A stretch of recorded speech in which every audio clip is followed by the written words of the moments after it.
On the northeastern shoulder of South America lies Guyana, a land of dense rainforest, sprawling savannas, and rivers the color of dark tea. This is the land of many waters, a tapestry of Afro-Guyanese, Indo-Guyanese, Amerindian, Chinese and Portuguese cultures, vibrant and alive. The air is thick with rain, wood smoke, and something intoxicatingly alive. I'm here to see what Guyana is really about, with just $50 American in my pocket. Can $50 buy a real taste, a genuine experience, a moment of connection? That's the question. We'll find out, one meal, one journey, one conversation at a time. Let's get lost in Guyana. Georgetown, a city of faded colonial elegance and Caribbean energy. Here, the past lingers in the architecture, with wooden houses painted in pastel hues, their shutters creaking in the tropical breeze. But the city is alive, pulsing with a rhythm that's uniquely its own, a blend of old-world charm and the vibrant, ever-changing spirit of the Caribbean. The streets pulse with music, vendors, and the smell of frying dough and curry. Every corner is alive with the chatter of locals, the sizzle of food on hot griddles, and the irresistible aroma of spices that drift through the air. It's a sensory overload, but in the best possible way. My $50 mission starts here, on the pavement, searching for something real. With each step, I'm drawn deeper into the city's heartbeat, determined to stretch every dollar and discover the soul of Georgetown through its food and its people. I find it. Cook up rice, the quintessential Guyanese dish. It's a humble plate, but it tells a story. Rice, beans, coconut milk, and meat, all simmered together until the flavors meld. For just $2.50, I get a taste of Guyana's history, a dish that's been passed down through generations and eaten by families across the country. Each bite connects me to generations of Guyanese cooks and the country's layered history. The recipe is a living memory, shaped by African, Indian, and indigenous influences, and every spoonful is a reminder of the resilience and creativity of the people who call this place home. I graze through the city, a sweet pine tart, its flaky pastry filled with spiced pineapple jam and spicy doubles, a Trinidadian import that's found a home here, bursting with curried chickpeas and fiery pepper sauce. Plantain chips, crispy, salty, and golden, are handed to me in a paper bag. Each snack is a story, each dollar well spent, and every bite is a new chapter in my culinary adventure. The market is a riot of color and sound, the pantry of Guyana. Vendors call out their wares, mangoes, cassava, peppers, and greens, while shoppers haggle and laugh. It's a place where cultures collide, and the bounty of the land is on full display. For less than $15, I feast on the flavors of Africa, India, and the Caribbean. Pepper pot, dal puri, fried fish, and more, each dish a testament to the country's rich multicultural heritage. It's not about fine dining, it's about fine living. Here, meals are shared, laughter is abundant, and the joy of eating is found in the simplest moments. A cold Banks beer at sunset seals the day. The golden light glints off the bottle as the sun dips behind the Demerara River. And for a moment, everything feels just right. The $50 question isn't a limitation. It's a lens. It sharpens my focus, making me appreciate the small joys and hidden gems that might otherwise go unnoticed. It forces me to look closer, to engage, to find the real Guyana. Conversations with vendors, shared smiles with strangers, and the warmth of the community become as nourishing as the food itself. Here, the richest flavors are the most affordable.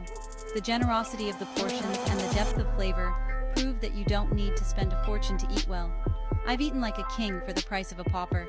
My plate is full, my heart is fuller, and my wallet is still surprisingly heavy. The journey has just begun. There's so much more to taste, to see, and to learn in this city and beyond. And in Guyana, the best meals are found on the street, where every bite is an invitation to discover something new, and every meal is a celebration of life itself. You can't come to Guyana and not see Kayatir Falls. It's an experience that transcends mere sightseeing. The country's crown jewel, deep in the jungle. This waterfall is not just a natural wonder, it's a symbol of the untamed beauty of Guyana. The standard tour is hundreds of dollars, far beyond my budget. But the allure of Kayatur is irresistible, and I knew I had to find a way. But there's always another way. A cramped minibus, a rough road, a slow boat upriver. The journey itself becomes an adventure, a test of will and resourcefulness. My $50 buys the first leg, a seat among locals, luggage, and chickens. It's a vibrant, chaotic introduction to the heart of Guyana. The rest is grit, favors, and determination. Each step forward is a testament to the human spirit's drive to explore and discover. After days of travel, you hear the falls before you see them. A primal rumble, mist in the air. It's a sensory experience that builds anticipation with every moment. Kayatur, a solid curtain of water, 741 feet high, plunging into a gorge shrouded in mist. The sheer power and majesty of the falls are humbling. No guardrails, just raw power and awe. Unique creatures live here, golden frogs, blue morpho butterflies, each adding to the mystique of the place. Swifts that nest behind the falls. These birds have made a home in one of the most dramatic settings on Earth. This isn't a tourist attraction, it's a pilgrimage. A journey that tests your resolve and rewards you with unparalleled beauty. The hardship is part of the experience. You earn kayatur. Every challenge faced along the way makes the sight of the falls even more rewarding. My $50 didn't get me all the way, but it was the spark. It set me on a path of discovery and adventure. You can't put a price on awe. The feeling of standing before Kayatur Falls is priceless, a moment of pure wonder. The quest, the need to see what's over the next hill, that's what matters. It's the drive to explore the unknown that fuels our adventures. And that's a journey worth any price. The memories, the experiences, and the sense of accomplishment are invaluable. After the jungle's silence, it's time for celebration. Mashramani, Guyana's Republic Day. The streets explode with music, dance, and national pride. Attending is free, but the real cost is resisting the food, drinks, and souvenirs. The float parade is a spectacle. Trucks, dancers, costumes, and soca music. The crowd is a living, breathing mix of every age, race, and creed. I spend a few dollars on El Dorado rum and street food, chicken foot sauce, metamji. The festival is a buffet of Guyanese flavors and stories.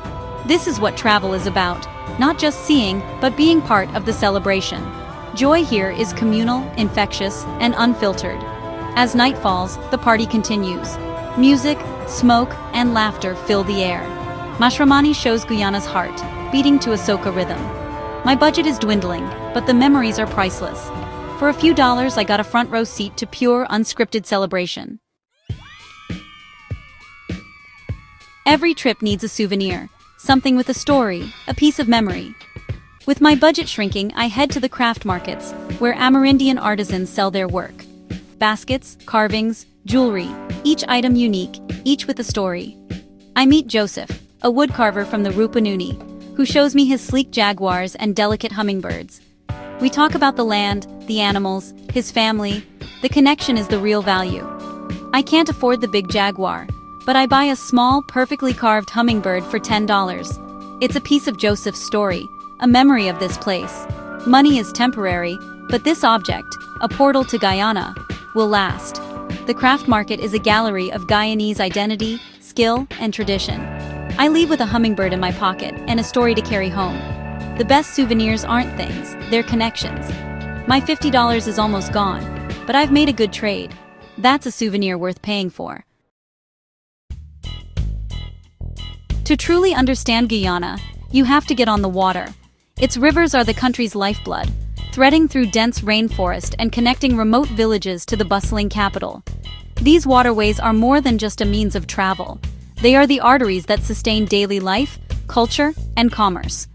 The rivers have shaped the land and the people for centuries, carving out a unique rhythm that pulses through every corner of the country. With my budget nearly gone, I skip the eco-tours and head for the water taxis at Stabroek Market. The market is a hive of activity, vendors shouting, passengers hurrying, the scent of fresh fruit and fried snacks in the air. It's here, among the locals, that you feel the heartbeat of Georgetown. Speedboats, painted in bright colors and adorned with names, ferry locals across the Demerara River for just a couple of dollars. For many, this is the daily commute, quick, efficient, and woven into the fabric of life here. I squeeze onto a bench between commuters, the engine roars to life, and we leave Georgetown behind. The city's skyline fades as the boat picks up speed, wind whipping past and water spraying in the sunlight. From the river, you see a different side of Guyana, Mangrove forests hugging the banks, fishermen casting nets from wooden boats, and stilted houses perched above the water. Life here runs on a different clock, dictated by the tides and the flow of the river. For the locals, it's just another commute, a routine as familiar as breathing. But for me, it's a window into daily life, a chance to observe quiet conversations, laughter, and the subtle rituals that make up the everyday. I spend a few dollars on a cold drink at a riverside shop, the kind of place where time seems to slow down. I sit on the bank, sipping and watching the world drift by. Boats gliding past, children playing in the shallows, elders sharing stories under the shade of a tree. This simple boat ride gives me more than any tour could: connection, perspective, and a sense of peace. There's something grounding about moving with the river, letting its current set the pace, and seeing the country from the water's edge. Adventure isn't always about grand gestures or adrenaline rushes. Sometimes it's just taking the local boat, blending in with the crowd, and letting the journey reveal itself. As dusk falls, the city lights begin to twinkle on the horizon. I return to Georgetown, $50 nearly spent, but feeling richer for the experience. The river reflects the colors of the setting sun, and the day's journey lingers in my mind. The mission forced me to be creative, to engage with people I might never have met, and to see Guyana on its own terms. Not through the lens of a guidebook, but through the eyes of those who call it home. I leave with a deeper understanding of this beautiful, often overlooked country, a place where the river is not just a route, but a way of life. The river adventure wasn't epic or extravagant, but it was real. And sometimes, that's what matters most. The quiet moments, the genuine connections, and the stories you carry with you long after the journey ends. So, what does $50 get you in Guyana? A belly full of cook-up rice, the memory of dancing in the street, a carved bird in your hand, and a bumpy ride on a river. It buys you access to the real, unfiltered life of a country. If this journey sparked your curiosity, stick around. There's more to explore. Subscribe, and let's keep asking questions, seeking answers in places most people overlook. The world is vast and beautiful, waiting for you, one $50 bill at a time. Don't wait for the perfect time or budget. Just go. Be curious. Be brave.